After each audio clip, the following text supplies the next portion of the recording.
Okay, so hopefully this is rather intuitive, but I'm gonna walk you through some of the basic steps on both of these portals today. First, we're gonna be kicking off with the petrochemical data portal that Matt had just been describing.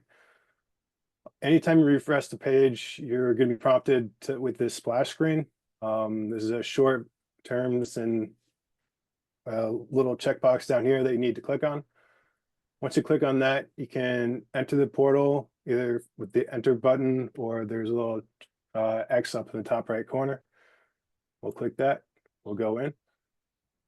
So for this portal, there's a slight difference between the two. You're able to access the map layers on either the left-hand side or the right-hand side. Some people tend to go straight to the map layers, so we'll click on these first. So for ethylene cracker plants, these are currently what we have. You'll notice that on the left-hand side, this was also populated with the ethylene cracker. It's just trying to be a little bit of convenience for you. On the left-hand side here is where you do all your filtering. There's also a summary of demographics. If you click on any of the points within the map itself, as Matt mentioned, you get the impacted demographics and you can view it in the table below.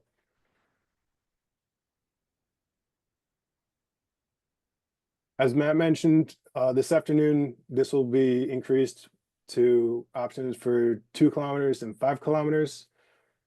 The reason that's important is because some of these facilities have rather large footprints, and doing 1 kilometer from the centroid of these locations is sometimes going to get you zeros for these values just because you don't escape the fence lines.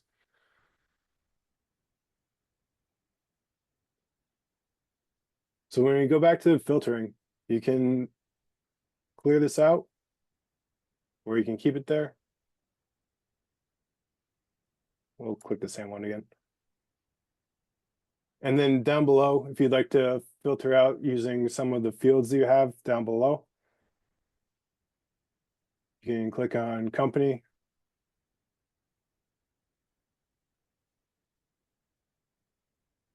And if you don't know the entire company's name, you can put an asterisk to use as a wildcard either before or after the word. This button resets it. This button searches. And there are 4 Dow Chemical ethylene cracker plants within this database.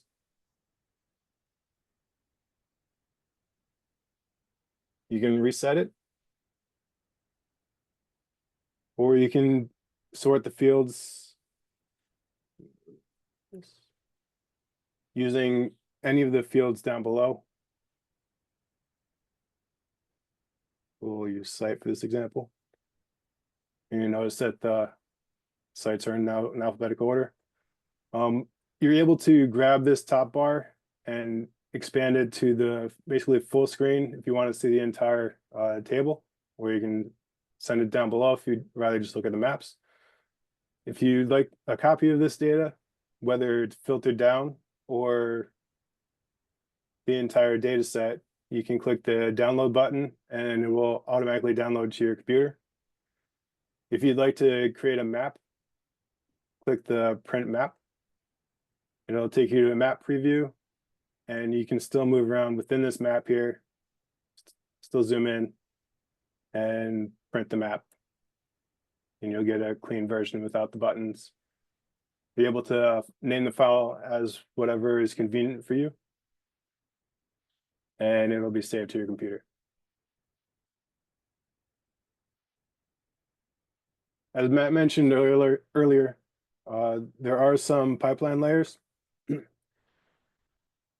These 4 down below are sourced from government agencies. They're not going to be all that accurate.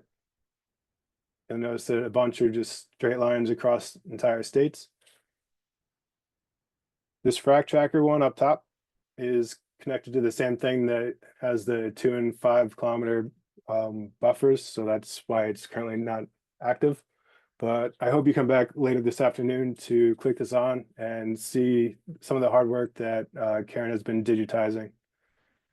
Some of it is using high resolution data, and you're able to zoom in, turn on the satellite views, and trace exactly along the cutouts where the pipelines actually are on the digitized versions. In the top right corner, we've got the about. That takes you back to the terms of service. And as long as you haven't refreshed the page, this stays checked, so you don't have to worry about hitting that button again. And then we have data details. Under here, we've hidden the feedback form. I'm going to make this more prominent.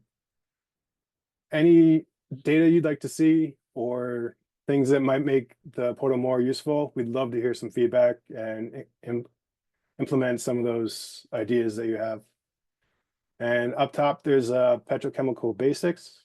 That's a resource that FracTracker has put together to give a more in-depth explanation of petrochemical data. And more data takes you to our data resource page.